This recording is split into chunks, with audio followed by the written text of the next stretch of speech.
The Ohio wilderness in winter is a relentless adversary. Snow muffles sound, and the cold punishes any pause. The landscape is both beautiful and deadly, a world where every step forward is a test of endurance and willpower. The silence is deceptive, hiding countless threats beneath its frozen surface. For Simon Kenton and other frontiersmen, survival was a constant negotiation with the elements. Each day brought new challenges, biting winds, deep snowdrifts, and the ever-present risk of frostbite or starvation. The forests were alive with unseen dangers, indigenous nations, rival hunters, and the ever-present threat of exposure.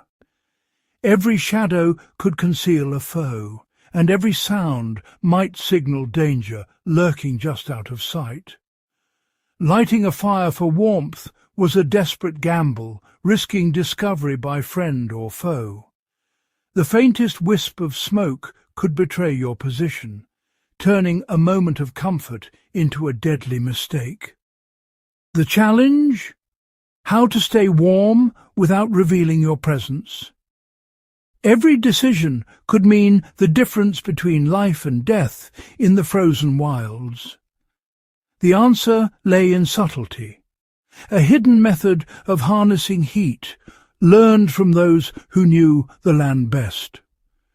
Native wisdom offered ingenious solutions passed down through generations. This is the story of underground heat, a quiet, ingenious survival technique that allowed frontiersmen to endure the harshest nights. Let's uncover how early woodsmen turned the earth itself into a source of invisible warmth, mastering the art of survival in the coldest, most silent peril. A roaring campfire promises comfort, warmth, and a sense of security, but in hostile territory it's not just a source of heat. It's a beacon of danger that can betray your presence in an instant. Its flickering light and curling smoke can be seen and smelled for miles around, easily betraying your position to anyone or anything nearby, whether it's a predator, a rival, or something even more unpredictable. Gathering fuel is noisy and exhausting, forcing you to move through the underbrush, snapping twigs and rustling leaves, further risking exposure with every step you take. In winter, dry wood is scarce, and the effort to keep a fire burning drains precious energy you can't afford to waste, especially when the cold bites deep and every calorie counts. Worse still, the fire destroys your night vision, leaving you blind to threats lurking just beyond the circle of light, where danger can watch you unseen. The warmth you crave becomes a liability, a glowing target in the vast, unforgiving wilderness, drawing attention from miles away. Every crackle, every wisp of smoke is a message sent out into the night. Someone is here, echoing through the silent forest. For the frontiersman, the open flame is a dangerous luxury, a double-edged sword that can mean survival or disaster. True survival demands a different approach, one that keeps you warm, hidden, and always alert to the dangers that stalk the night. That's where the underground Ember pit comes in. A clever solution for those who need heat without giving away their position. The underground Ember pit wasn't a European invention. It was learned from indigenous peoples like the Shawnee and Lenape. Their survival was rooted in harmony with the land, not dominance over it. They valued the ember over the flame, using subtle techniques to preserve and transport heat. By harnessing the Earth's insulating power, They created warmth without revealing themselves. Frontiersmen who observed and adopted these methods survived where others perished. The Ember pit is a testament to the power of learning from those who truly know the land. Building an underground heater begins with choosing a concealed, well-drained spot, ideally under dense branches or beside a large rock for extra cover and protection from the elements. Look for a location that's hidden from obvious trails and won't collect water if it rains. This careful selection is crucial for both safety and comfort. First, build a fire a safe distance away from your camp to create a bed of hot coals. This not only provides the heat source for your underground bed, but also keeps your main camp area free from smoke and unwanted attention. While the fire burns down, dig a shallow pit just big enough for your body to lie in comfortably. Make sure the pit is not too deep, but wide enough to allow for even heat distribution. Carefully set aside the sod and top layer of grass.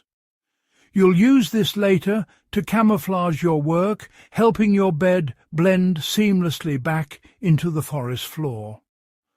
Once you have a good amount of glowing embers, transfer them into the pit and spread them out evenly. This step is key to ensuring consistent warmth throughout the night. Cover the coals with a few inches of soil. This layer diffuses the heat, prevents burns, and keeps the warmth steady for hours without exposing you to direct contact with the embers. If you have access to flat stones, add them on top of the soil. They'll absorb and radiate heat upward, making your underground bed even more effective and comfortable. Next, top everything with insulating bedding, pine boughs, dry leaves, or grasses. This natural layer adds comfort and helps trap the heat, creating a cozy sleeping surface. Replace the sod and grass you set aside earlier, pressing it firmly back into place to hide your work. This step ensures your underground bed remains invisible to passers-by and wildlife. The result is a warm, invisible bed, heated from below by the earth itself. You'll stay comfortable and hidden, enjoying a restful night even in the wildest conditions. The Ember pit works by eliminating the main ways your body loses heat, especially to the frozen ground. Instead of fighting the cold from above, it warms you from below, stopping the earth from draining your energy. The pit shelters you from wind, creating a pocket of still, warm air. Heat radiates gently upward, surrounding you in consistent warmth. Unlike a campfire, which only warms one side, the Ember pit cocoons you in heat. It's a closed loop of efficiency, no wasted energy, no visible trace. The warmth is subtle, effective, and nearly impossible to detect. This is survival by working with nature, not against it. The underground heater is efficient in every sense. Once set, it provides hours of warmth with no tending, freeing you to rest and recover. There's no need to gather more wood or worry about being seen. The psychological comfort of safety is as valuable as the physical warmth. Compared to modern gear, the Ember pit actively generates heat, not just traps it. It's a simple, elegant solution, maximum effect, minimal effort. This method is about knowledge and preparation, not brute force. It's proof that the smartest survival tools are often the oldest. The ember pit isn't without risks. Buried embers can produce carbon monoxide, a deadly invisible gas. Always use the pit in open air or ensure your shelter is well ventilated. Too little soil over the coals can cause burns. Too many embers can overheat your bed. Experience teaches the right balance. Gentle warmth, not a furnace. Keep extra soil nearby to adjust the heat if needed. Respect the power of fire even when it's hidden. Survival means constant awareness, not just clever technique. The ember pit rewards caution and skill. The underground heater is more than a survival trick. It's a lesson in humility and adaptation. True survival means working with the land, not trying to conquer it. The ember pit connects you to the earth, demanding knowledge, patience, and respect. Every step, from site selection to safety, is critical. This method teaches discipline and foresight, not recklessness. Even today, these old skills offer a blueprint for resilience. The simplest solutions, rooted in nature, often endure the longest. The secret of underground heat is a testament to human ingenuity. If we listen to the land, it will provide. Sometimes the best answers are buried just beneath our feet.